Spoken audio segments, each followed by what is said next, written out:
Ahmed. Ahmed. Yeah. Okay. I mean, I'm sure we'll hear more as everything gets closer, but as of right now, I don't know. And he's got grandchildren too.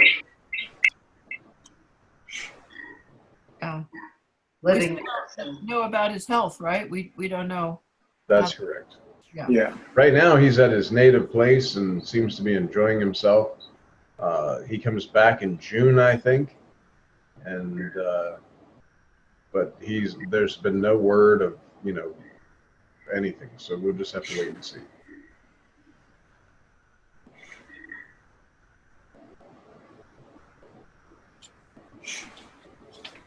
John, I still use your little metaphor of the cat and the mouse. Living in the world of the cat, or afraid of the cat.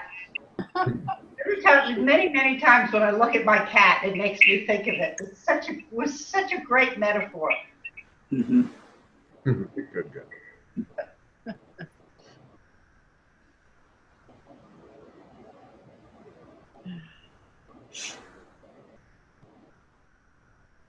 Oh, we got Keith now. Yeah, hi. Hi, Hello, Keith. Hey. And we got Manohar, who's in Texas. Hello. Hey, Don. Yeah, hi. Hello. We also have Vicky here with me, so there's another person here. Okay. On the one line.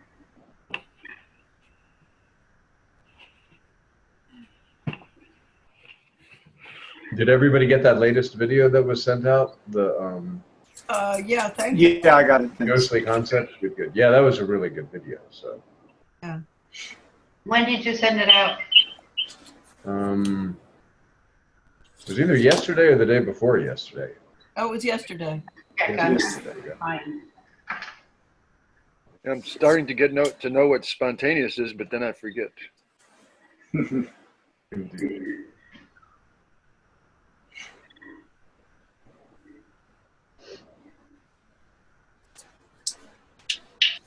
One of the things that really I found very powerful in the video, it wasn't the video yesterday, it was a previous video that you sent to us.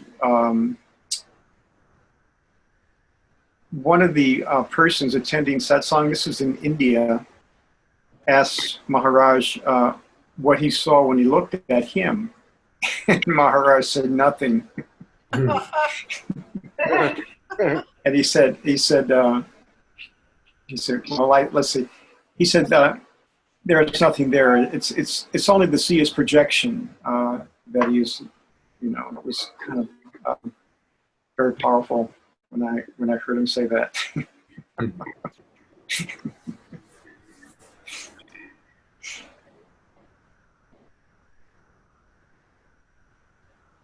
And also, like how in Das Boot it says that illusion only occurs in concepts. It's I guess which is to say that I know Ranjit Maharaj used to always say that the world is your thought, and so it's nothing but conceptualization. And I guess when the mind really stops conceptualizing, the world goes off pretty much, except maybe, I don't know, for the appearance or whatever, but... when there's no I am somebody else, that's the I am somebody else gets the whole process started, where it's, because I am, then this is, and these things are, and all that, there's a stirring in the silent nothing. And when the stirring and the silent nothing, then that's when you get a rising in mind and thoughts and I am somebody else. But that I am is the stirring and the nothingness to allow you to see that, okay, this is something because I am now something. And there's a stirring rather than just silent peace, quietude. Yeah.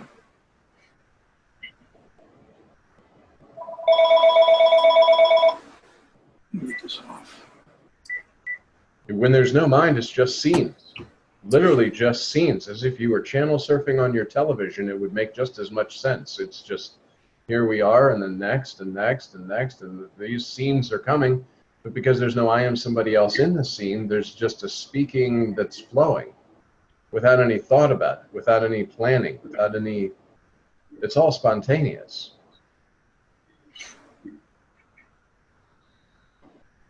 Even making use of the mind is spontaneous because mind just becomes an instrument. It's no longer this, there's no longer so much attention or so much, you know, oh, this is my mind type thing. So there's no grabbing.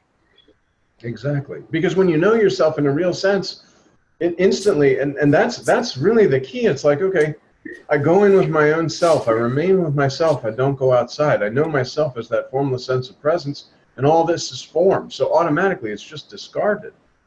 It's still there, but it doesn't make a big impression because whatever it is in the form world, and I'm formless. So how, you know, I can't be in this world, and yet this world is appearing in myself, but it's not a me in it because it's appearing in myself. I know this because of my formless sense of presence that I'm the knower of. Everything is arising on that. So it's just discrimination very, very quickly. Oh yeah, this is happening. But in reality, I remain with my selfless self. I feel that sense of peace of knowing that sense of presence, that I'm the formless knower of this sense of presence. That's kind of the indication that I exist. And then poof, all this that can happen and do what it likes. It really doesn't make any difference. Because you also know that it's going to disappear anyway, because all phenomenon comes and goes. Exactly. The main thing is just not to get, like Maharaj says, get carried away in the scene. You know, lose yourself in the scene because the scene seems to be so real. You forget yourself and boom, you're right into it. And the things that happen with bhajan and meditation, the knowledge, listening to the master, you know, doing the mantra and this sort of thing, remaining with your selfless self, it's less likely to, you know, you're, like Maharaj says, you're always alert. You're not allowing your attention to just go off because as soon as the concept of I am somebody else in a world happens, you really don't have that, you know, there's the horses are running and you have to pull them back in. And the longer you let them run, you know, you could look a guy being carried behind the chariot, just being dragged on the ground as the horses are running. He doesn't have as much ability to hold those reins when he's being dragged and run through the ground. But when he's sitting and starts to feel the horses go out, he pulls in on the reins. No, I remain here. We're going in this way. This is how we do. All of this that's happening out there, I'm not allowing this attention to go out. I'm remaining with my selfless self. Because when I remain with that formless sense of presence, I absolutely know that anything that is appearing in form, it comes and goes. It's just not true. And yet that sense of presence is always there. You know, in the deep sleep, in the meditation, and whatever, that sense of presence is always there. And I'm the knower of that sense of presence. At the deepest, highest level, there's nothing other than a stirring of existence and the presence that lets me know that I'm eternal, that I'm this formlessness that will never go away. And all of this form doesn't make any difference to that because prior to form, prior to beingness, I am. After leaving the body, I am. I know this because I know myself in a real sense while using this body form, while it's available.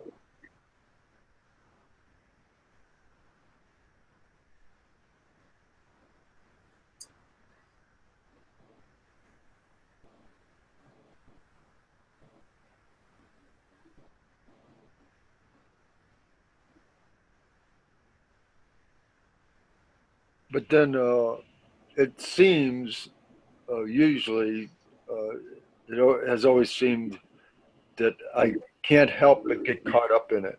But now I'm starting to see that because I have the ability to see that I am getting caught up in it, that I'm actually not really caught up in it. If I can see that I'm getting caught up in it. Just remind yourself of your formless nature, of your, you know, with the mantra, you invite the attention of the invisible listener. You're reminding all the time. As Maharaj says, you're impressing, you're refreshing your memories that I'm not all this stuff. I'm not all these things that I appear to be. I'm not this body and I'm not all this world. Yeah. I am the knower of that formless sense of presence.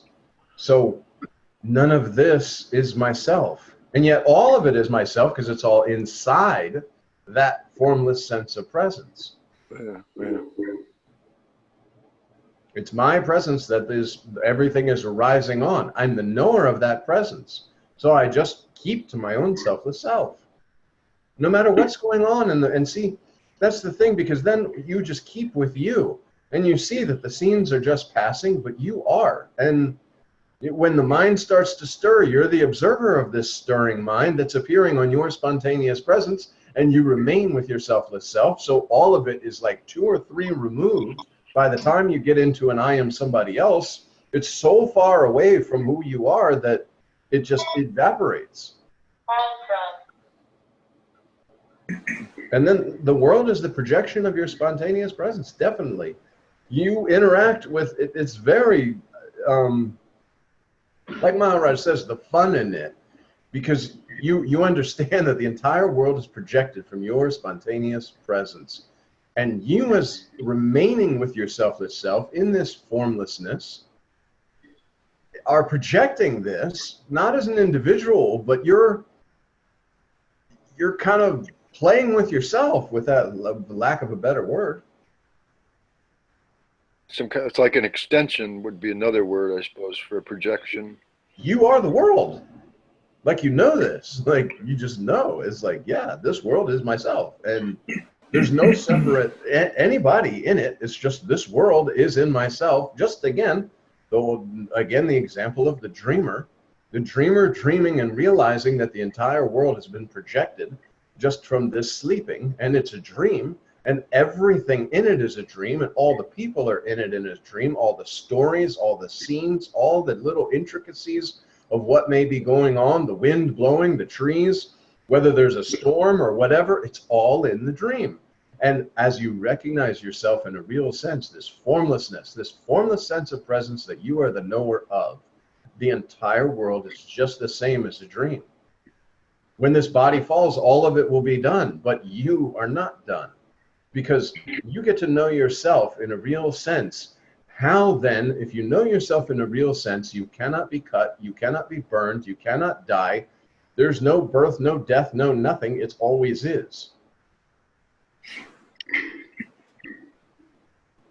And it's also what makes sense of humor possible, I think. Everything, it makes everything possible. It's kind of the pure potentiality that can be used in any which way that happens to be happening with the 5 elemental body and everything moving about. You provide the just like the dreamer. The dreamer is the one that's providing all of that. There can be people in the dream that are very funny. There can be robberies in the dream. There can be marriages in the dream. There can be police in the dream, armies in the dream, war in the dream. Any, happy, joyous, vacationing, happy times, people saving up money to go on beautiful vacations in other parts of the world that they've never seen, all in your dream.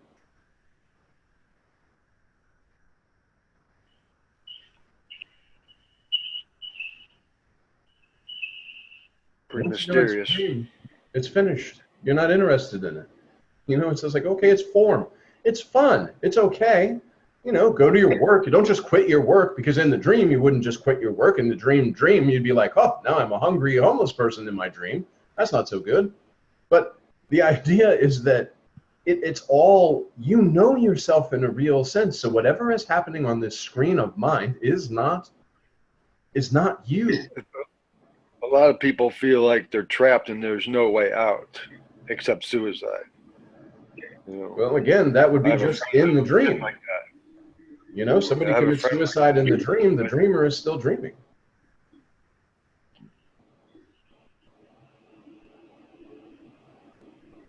At least some good things happened to him recently, so now he's not quite as depressed.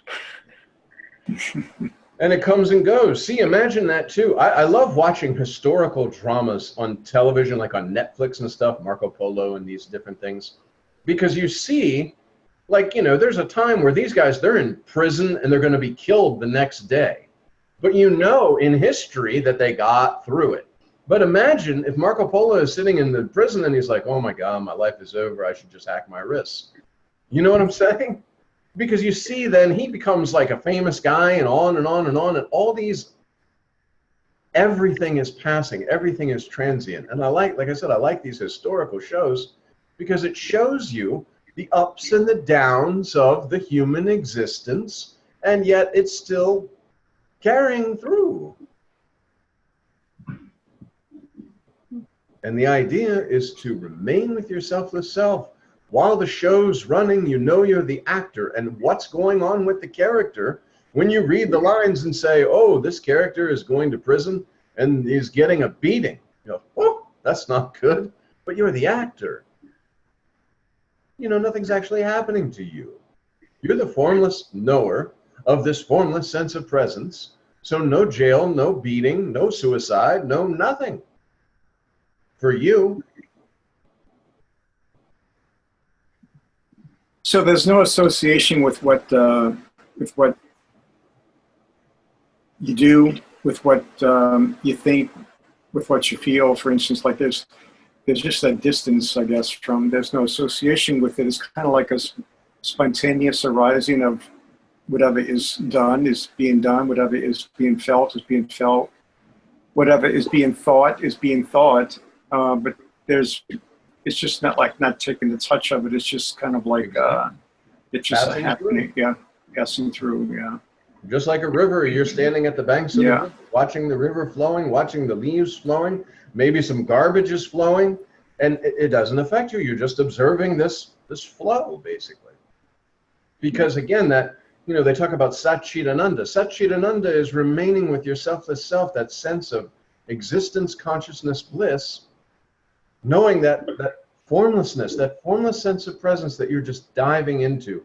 Nisargadatta Maharaj says, remaining with the I am, and it reveals all the secrets. The secrets are you're the knower of this spontaneous presence. This presence, this sense of presence, is arising, the perfume of you, and you remain with that. The beingness is then kind of the feeling, and all these things are added on to that, and you just remain with yourself. And yes, you'll be involved in the different things. Your life continues to go on, but you know, it's again, it's like the script. These things are coming. And don't get me wrong, you'll feel feelings, definitely, but there won't be that whole story created behind it, and there won't be a footprint in memory. It's just like, I could be very agitated in one moment, and then it just quickly fades, and it's not like before, where you sit there and think about why or how it happened or how you hope it doesn't happen again or any of that. It's just a feeling and a spontaneous response. There's no self-judgment, you know. Exactly. Either in a positive or a negative way, whatever. And yet the behavior is going to be seemingly more pure because you're interacting with your own self in all circumstances. Like all the different characters are you. There's not and it's on the formless stage. And like if you wanted to say, okay, well, because I'm not real and the world doesn't exist or whatever, I'm going to behave and do whatever I want. Well, this is not possible because then there's an I am somebody else trying to do something that they want to do, which is going to cause a stirring in mind, and you're going to believe in that thought process because you're already like, yeah, I'm going to take whatever I want. Because the world's not real, I'm going to go rob banks, I'm going to do this, I'm going to do that, I can do whatever the hell I want. But you cannot, because it's not like that. As soon as you believe that you're going to do whatever you want, you're back in it. You're in it as deep as you can be. Even though you're the selfless self, you're conceptualizing and projecting a world based on the belief that you're somebody getting and doing something that you want. This would be a little bit disaster. So then you will feel stuck. Because you're going to go deeper and deeper and deeper away from your selfless self into the concepts.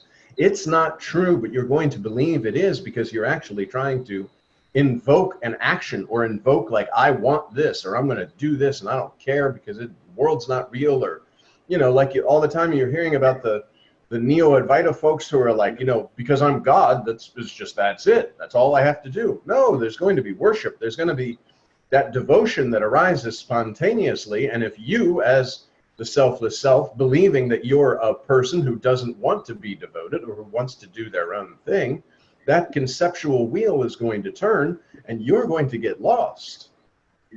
And even though you're the selfless self, as Maharaj says, your memories are not going to be that I'm this formless sense of presence. And then worse, when you've given it to mind and you're like, okay, I've been behaving really terrible. Let me go back into this formless sense of presence and remain with myself. And No, but see, then you've broken this wheel of, it started this wheel of thinking and turning, and this I am somebody else has run away, just like we talked about. That's the example. The horses are running like crazy, and you're bouncing behind them, holding onto the reins, turning this way and turning that way, because you've lost absolutely everything. That's It's like the Ben-Hur movie with the chariot, the fellow being dragged by Exactly. the horses.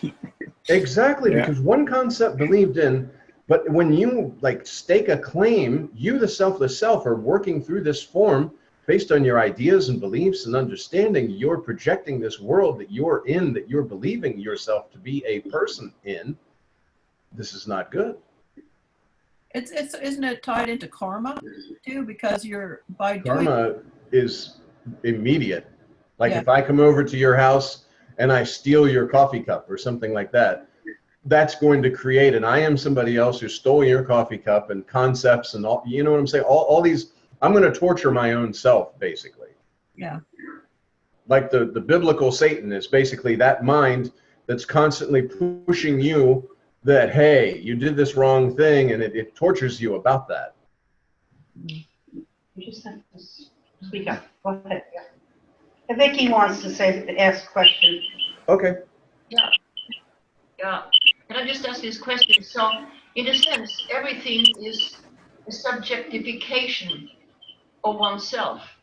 Since there's no other, there's no objects, there's no concepts, everything is just one subject in itself,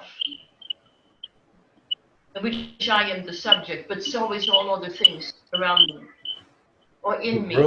You're interacting with your own self. The unmanifest is interacting with your own self through the manifestation based on ideas, beliefs, and concepts that you may be kind of filtering the world through.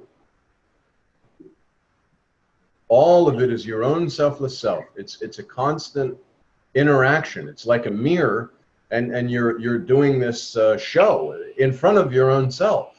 And that's why if you're somebody who has like a big ego or something like this, and you're thinking and believing a certain thing, you're going to manifest this in your experience, this mind telling you, oh, people think this or this or this. That's why when you remain with your own selfless self, well, the whole entire world loses its light. You remain with your selfless self, this formless sense of presence. You are the knower of that formless sense of presence, and all of this world is appearing on that. So anything in this world is like in a dream. It's a passing thing.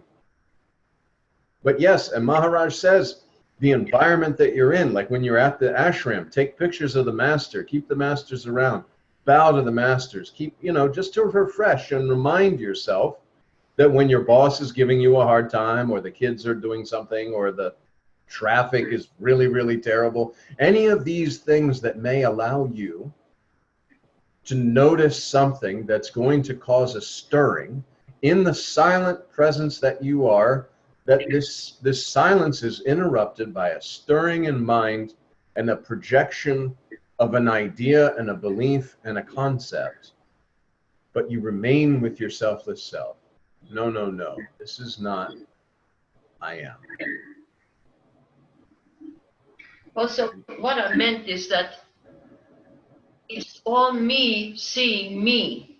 Yes. Seeing me in all things. It can't be a belief, really. It can't be a doubt. It can't be anything, because there's just this one subject that is manifested over and over again, because it's all within me. So seeing you from where I sit here, seeing this screen, seeing you talking, it's all me. Yes. Not all me, all business talking to itself. Yes. Absolutely. Like Maharaj says, presence is one. Bodies are different, but presence is one. And that's how, if you were to withdraw, just mentally withdraw the presence from each form, it's a dead body. So that's that one spontaneous presence that's in all of these forms, that's animating all of these bodies, but seeing through the ideas, beliefs, and concepts that you, as the selfless self, are believing in body form. But see, all of that can be discarded, because when you remain with yourself, the self, that sense, then you can easily discriminate. Oh, this is form. Not even need to be thought about. It just passes. Because if you're trying to say, I am remaining here, and that I am somebody else is formed, again, the horses at first, you can hold them, then they go a little bit more, and a little bit more, and a little bit more, and before you know it, you're being dragged along behind. And that's when the concepts have gone. And then that's when, instead of meditating on the meditator, then all of a sudden you're like, I'm meditating to feel this sense of presence more, which is, it's not like that. The body is the instrument to measure this, your formlessness. So me in my formlessness then pulls the form of what I see out there into myself, into the form essentially of everything around me is just then pulled into that unformed. In other words, form becomes unformed. Well, the sense I am, that sense of presence is in that I am sense, that's what projects the world. Because there's a you suddenly. When there's no you, when there's no, you're just remaining with yourself, then there's no idea of a projection or anyone projecting, because it's just remaining with yourself, the self. All these things are things, and you're not a thing. So the discrimination is very, very, it's quick, it's spontaneous discrimination. Because truly, again, and this example that Maharaj uses, there's nothing. There's the appearance of something, which is our whole talk, our whole world, John, Andrew, Trish, all the people. That's the something that appeared out of nothing, and that will go back into nothing. But when you know yourself in a real sense, how you were prior to beingness and how you will be after leaving the body is that formless knower of this sense of presence. Then the presence is gone because there's no longer an instrument to feel the presence, but the one that was there prior, the knower, is your own self, and you are always, you're in everything, all the time, everywhere. But the appearance is the only way that you know that you exist.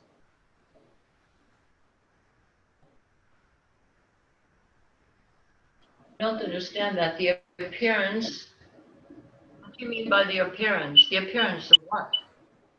A world, all of this, everything that's appearing. Like, that's why it's so important when you know yourself in a real sense, then the fear of death is gone, because you know yourself. You're the knower of this formless sense of presence. All of the form comes and goes. You can only know and feel that sense of presence when you have an instrument, such as body, that can sense that presence. You sense that presence using body as an instrument. But when this body is gone, there's no longer any other thing, any other concept, any kind of instrument that you can measure your eternal existence other than in the appearance using body form.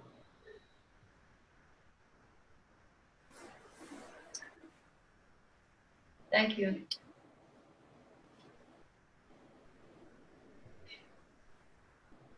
But then It's kind again, of like go ahead. No, that's all right, Keith. That's fine. I was going to say, if now back to my logic and of analysis, if emptiness is form, logic would tell me there's still some kind of form that is when form known, when the form that I normally know is gone, I'm going to still want to think that there's still some kind of form, formless form or something like that. But that's still just carrying on the tradition of form, of knowing form as an object. Yeah, you'll no longer have mind, ego, intellect, So I don't know. or any of these things. There will be nothing other, and there's no instrument to measure yourself. That's why it's very important while you have this body to use this body to know yourself in a real sense. So once you know yourself in a real sense, whether this body is here or not makes absolutely no difference. You are, you always are. And you could say there was something that clicked with the body that you say, I. Well, that's something that clicked with the body is the spirit, the presence, whatever you want to call it, that you are. And that presence has been labeled God, Brahman, Atman, Paramatman, Master. All these are just names for that.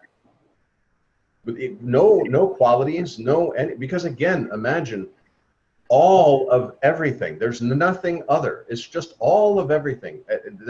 There's nothing other to know. There's no disturbance. There's no movement.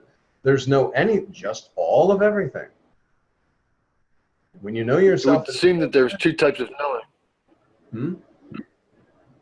It would seem that there's two types of knowing.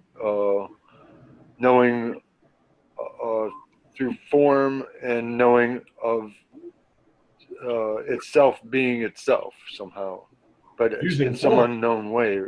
No, using form. All that is just imagination. The formlessness doesn't know itself until it clicks with the body. Like Nisargadatta Maharaj says, if you knew that you were going to go into the womb for 9 months in that messy thing and then pop out into this world, would you do it? No, probably not. So there's no knowingness of your existence until you click with a body which you can measure yourself. And at first, you're not even doing that. You don't know you are. You're just moving about. The energy is doing its thing in form, but there's no identification as this form is myself. Then mom and dad label this form, and you start to recognize and then do good deeds and bad deeds and all these things. This label that you put on yourself and that you believe in, which is just a conglomeration of the 5 elements in a goo that you feed and creates this body that this is, as they say, a food body. You feed it and it grows just like a plant. But with this body, you believe that John is doing good things. John is doing bad things. John got good grades. John has to study hard. All these kind of things. And you totally believe yourself to be this separate individual rather than that you are. But in your first couple of years in the body form, you didn't have the idea of that you are. There was just, exploring, discovering. That's it. You were in the unborn, I don't know, you can't say unborn state, I guess, but. When the unborn is, you are always unborn. Because what takes birth is just a bunch of goo. The 5 elements just get together and create this goo. And then your belief in it that you are this person and these other people are your own self, and the whole thing is just kind of happening. But that clicked with the body, you are and always will be, and cannot not be. But the 5 elements really don't exist, right? I mean, in other words, it's just like a way of speaking, you might say. The 5 elements, it's like, like the content of a dream. It seems, I mean, it's all a projection, but it's not, there's nothing there. And it's the same thing with the waking dream, the 5 elements. It's just maybe a way of speaking. It's a way of, because actually there's nothing there, period. I mean, it's, again, it's in the appearance. Yeah. 5 elements, it talks about, and again, we talked about Das Bodh, where it says there's nothing other than Brahman, like nothing. But then there's a stirring in the nothing that created wind. And then the wind did this and created fire and all 5 these elements, yeah. It's to explain it while there's a belief that you're a body in a world. Mm-hmm. Once you are understanding you're not a body in the world, then there's no need to explain anything, because nothing can explain that. Like how? So you explain in the appearance, and the reason you're explaining and giving like Maharaj teaching and all this kind of stuff in the appearance is to know yourself in a real sense, so that when the appearance disappears, you know yourself in a real sense, and there is no fear of death. Because you were never born, and you'll know this. You remain with yourself, the self, and you know. You just know. all this illusion just disappears. Everything's still here while you're using this body form, but it doesn't matter anymore. And all of these concepts and all the discourses, all the books, all the masters, all the everything is just so that while you're believing in this appearance, you can know yourself in a real sense using a body form, using an instrument to measure yourself, using mind, ego, intellect to kind of process and come to your own self. Mantra. Continue with the mantra. You remain with your selfless self because it clears all these concepts slowly, silently, and permanently. So the invisible listener that you are, that spontaneous, invisible, anonymous identity can know, oh yeah, so that I, but not body. Like I never was a body. I'm not body. I was not body. I'm not going to remain body. So therefore, when body is not there, I know I still am. That's why it's critical. While the appearance, while you're having this body form, to use it to know yourself in a real sense. That's the single most important thing you can do. And to know yourself in a real sense, that's what I think Maharaj means by direct knowledge, where there's no mediator like an ego or mind or intellect. It's just correct. Kaboom. Yeah. Yes. Self-knowing knowledge, that knower of that sense of presence, which maybe that presence is felt just a little bit, and then you feel it more and more and more. And when you're feeling it more and more and more, it's because you're dissolving these things, the mind, ego, intellect, and the concepts and all that. You're dissolving that. Not that the presence grows, it's that the illusion is fading. Yeah. You know yourself. When you know yourself, you can just sit here, just sit and just know that all of this is occurring inside your spontaneous presence. You're just, that sense of presence has been, labeled I am, labeled Satchidananda, whatever you want to call those things. That, when you know yourself in a real sense, then, okay, then enjoy. Do, like Maharaj says, do your job, do your duties, but you're totally untouched with the world. Nothing dramatic or traumatic is happening to you. You remain with your selfless self. And yes, the appearance, in the appearance, there's the 5 elements and the 5 elemental body and all these kind of things. And the gunas also are in that realm of illusion, the primordial Maya or whatever they want to call it. As soon as you know that you exist, then all this is here. But now you use this illusory appearance to know yourself in a real sense. So whether that illusory appearance is there or not, you know you are. So the nothing, something came out of the nothing and dissolves back into nothing. But all of this is appearing on your spontaneous presence. And after leaving the body, there's no instrument to know that you are. That's why while there's appearance and a body that's available, you do mantra, you remain with your selfless self, you follow the master that you are, that master who's guiding you, that's your own selfless self, you're interacting with it, and you know. No birth, no death, no experience, no experiencer, nothing, nothing, nothing, nothing. While the appearance is here, you know yourself in a real sense. And again, like Maharaj says, all spiritual knowledge comes down to accept your selfless self. There's no God, no Brahman, no Atman, no Paramatman, no master. Nothing is there.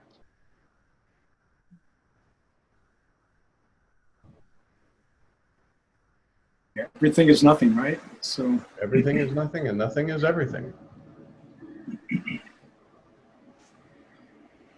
And that cartoon that I saw, 2 monks were watching TV, and one of them says, "There's nothing on," and the other says, "Oh, that's great." Indeed. Yeah, because you want to remain with your selfless self where there's no stirring. The stirring is what creates the appearance of I am somebody else in a world with the ideas and concepts and all of that. And even that, once you know yourself in the real sense, if there is a stirring, it's momentary because you fall back to that background of your own selfless self. You don't get lost anymore. The horses may speed up, but you've got the reins. I like me too. Mhm.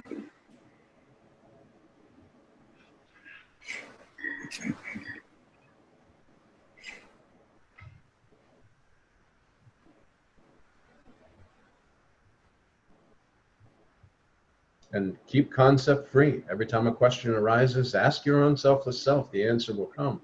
And the answer is, accept your selfless self. There's no God, no Brahman, no Paramatman, no master. Nothing's there. So this question that's arising about some conceptual thing is only a disturbance in the silent presence that you are, in the silent nothingness, in the appearance. The appearance is just to be used to know yourself in a real sense. I have to say, meeting with Ramakant has somehow made it possible to. I had a fitting word, but it just slipped away.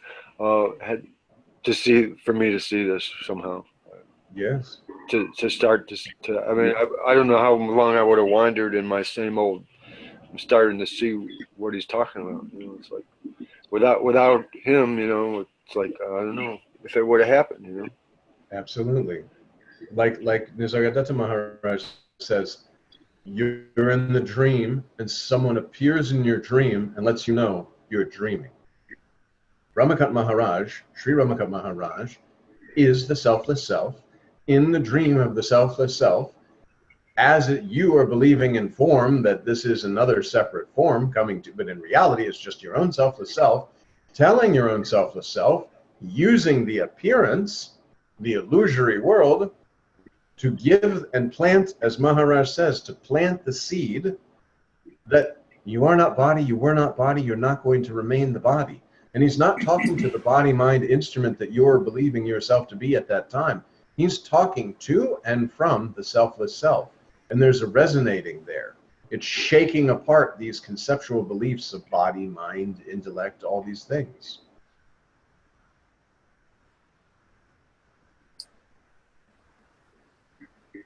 That's why if you have complete faith and trust in the Master, like Maharaj says, Master says you are Brahman.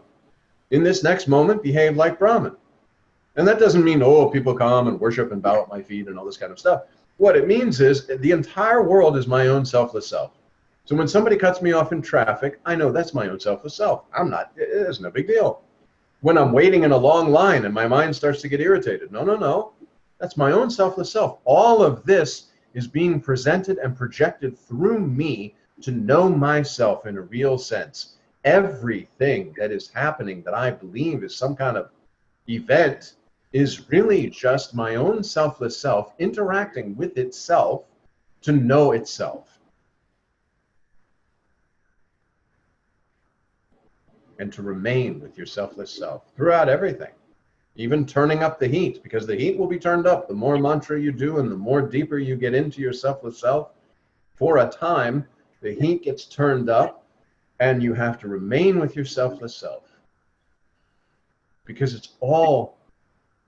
it's as if you had this, like literally a movie camera here and it's projecting based on the ideas and thoughts and concepts that you're believing in is what you're seeing. It's the seer's projection. That's why Maharaj says, see the fun in it. Because once you stop trying to get something and you stop trying to grab and all this kind of stuff, and you know that this appearance is just here for you to know yourself in a real sense, you relax. You know, what's the meaning of life? Well, there is no meaning in life. It's just here. It's just happening. There's just enjoy. Remaining with your selfless self, nothing in the outside world that you're seeing, you know, it's the inward seeing. You remain inwardly seeing with this outward appearance. And then nothing is attracting you away from your own selfless self. You remain with your selfless self. Sort of like, not cross-eyed, but like you're looking inward to see this outward. But there's no attention away from your inside selfless self, that inner self, that sense of presence, that you're the knower of. You remain here. Your eyes are not out wandering and shopping for worldly things. It just doesn't appeal to you. And yet at the same time, the entire appearance becomes a gift because it's the selfless self calling your attention to itself through that Yes. appearance. Yes, Yeah. yes. Yeah. Yes. And that goes for even the painful things, because it's wanting Yeah. to look at that too. Because, you know, if everything looked like God, you'd be like, oh, you know, piece of cake. But that isn't the case.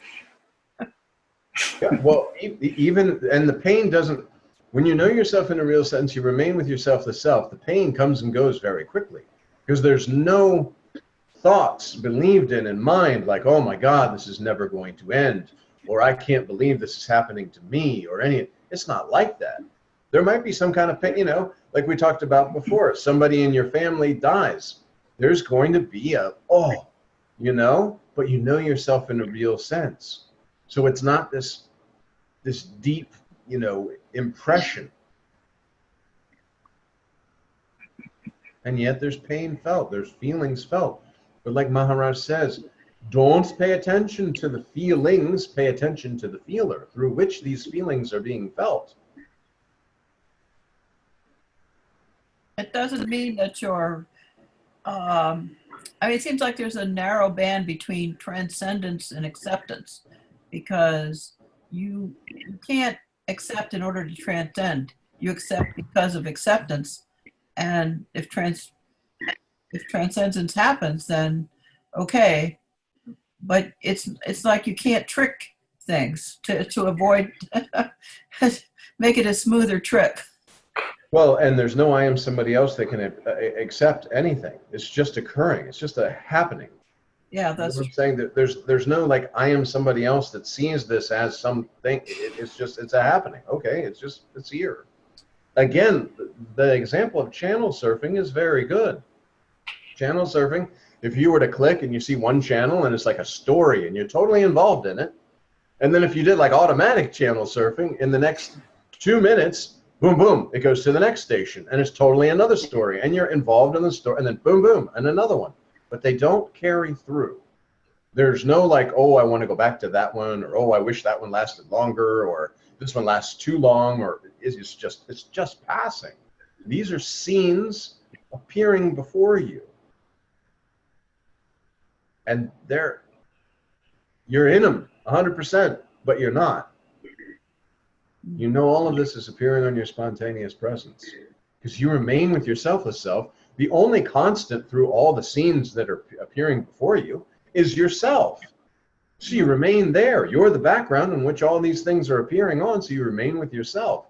And you're not agitated or having attention wandering off to all these other things that are passing. Yeah, I think the analogy of the actor is really good because, you know, the person who plays King Lear has to convince the audience that he's really feeling all these feelings about, you know, his daughters and the whole tragedy of his story. But at the same time, he knows that he's an actor, but he has to get totally involved in it in order to be a good actor. Yeah, yeah. I mean,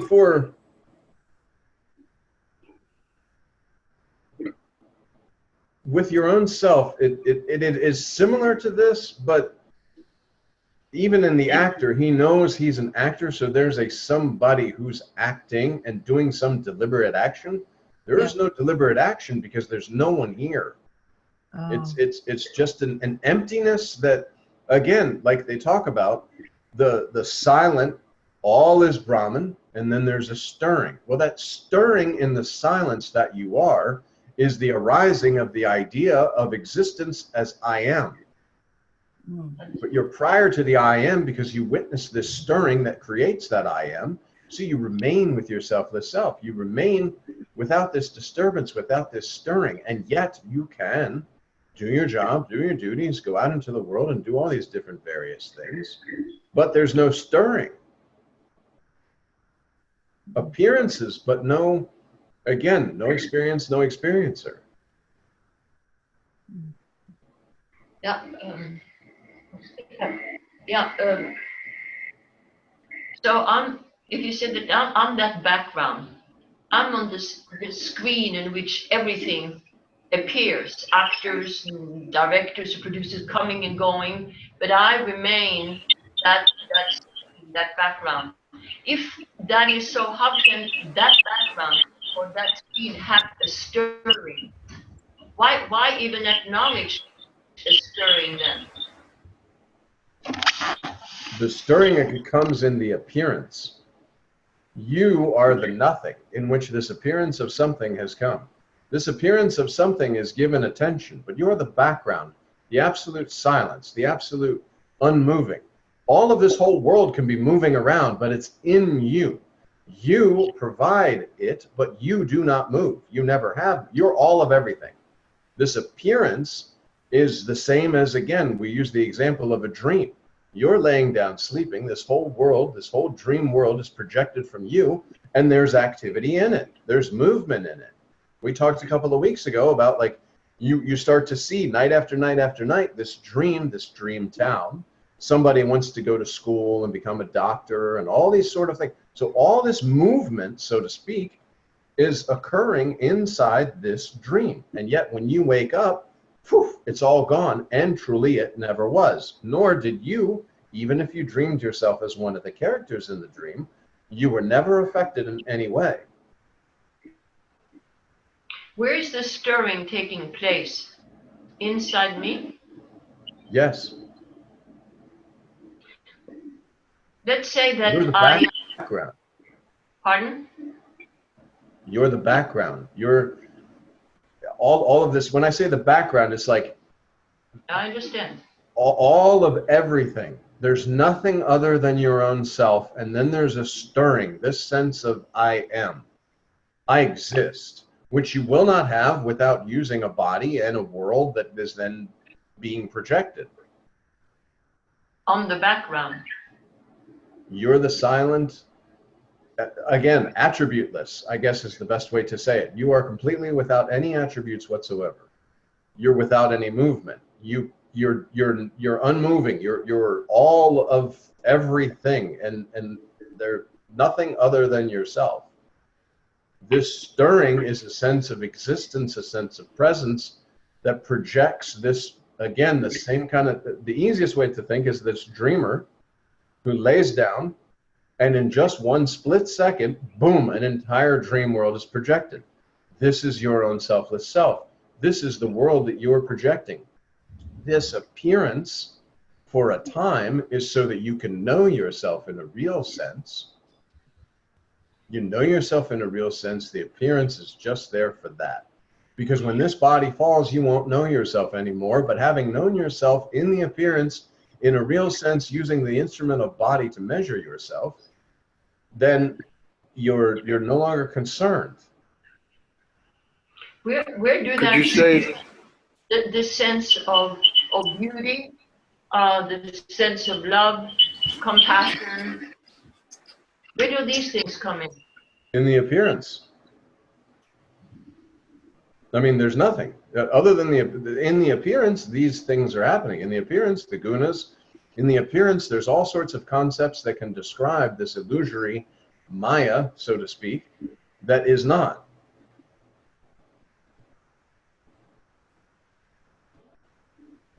In the nothing. Could you say that could you say that the manifestation is like a fearless gift? Would that be appropriate?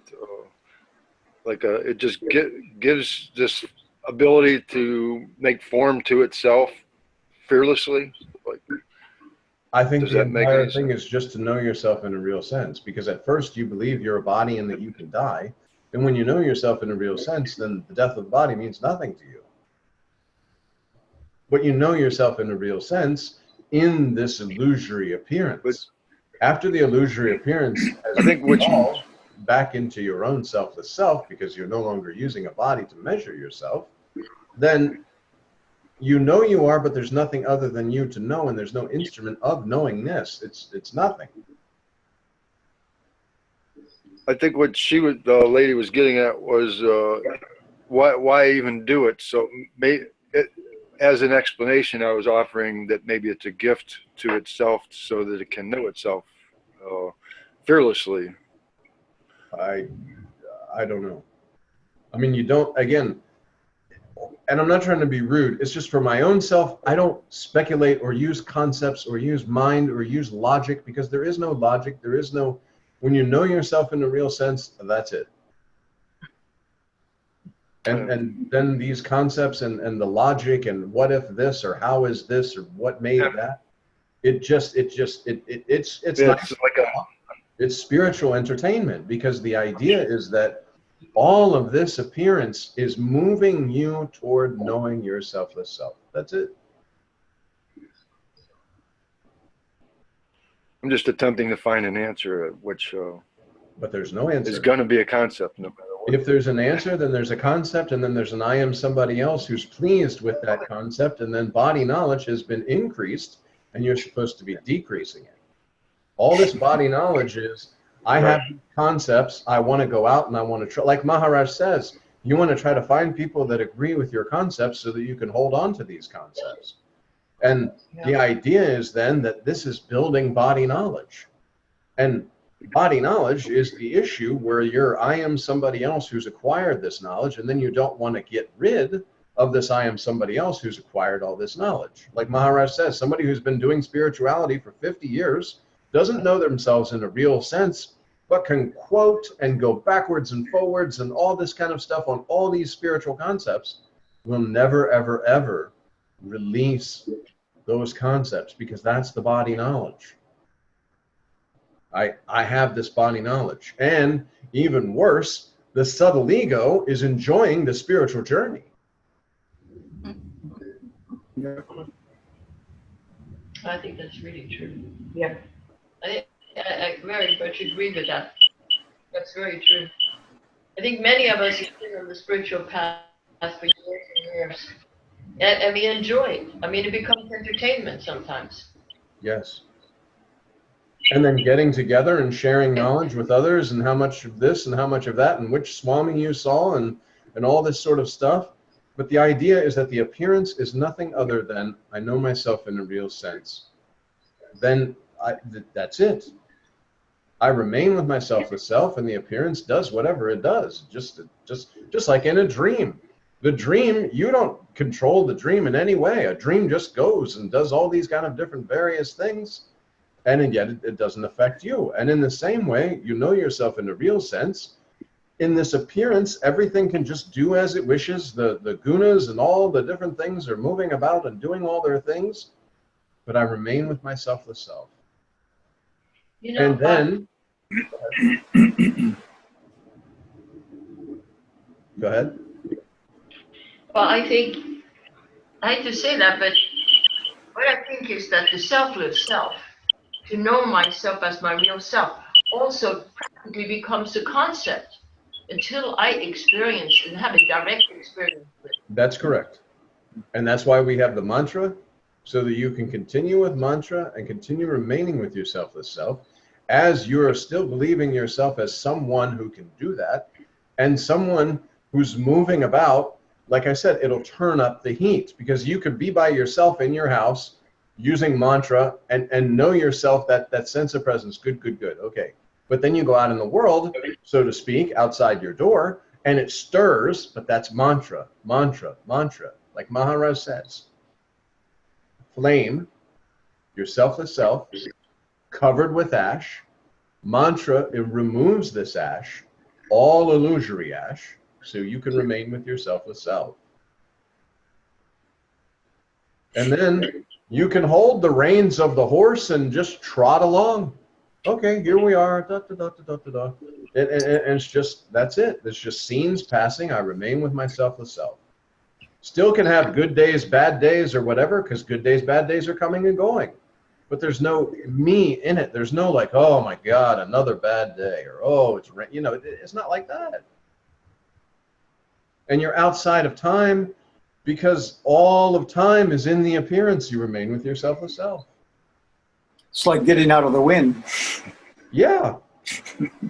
Yeah. The fallout shelter.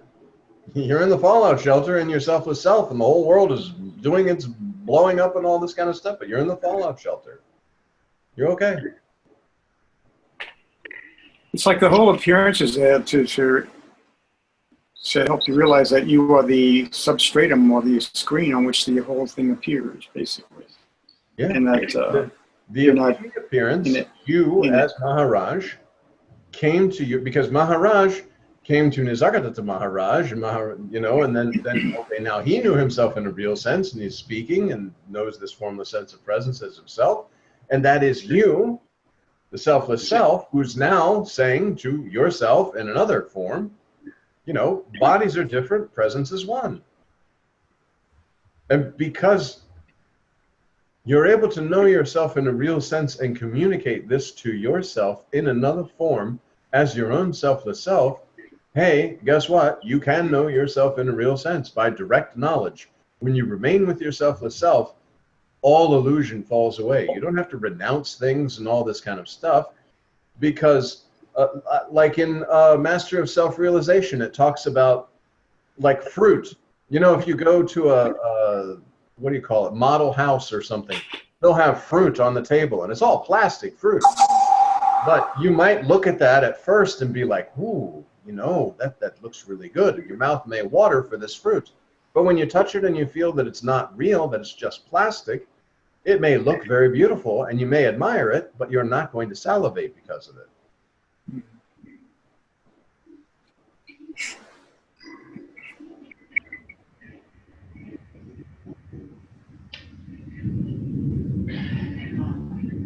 Yeah, we're gonna have to wait till it's over. Huh? Wait till to see how long. Oh.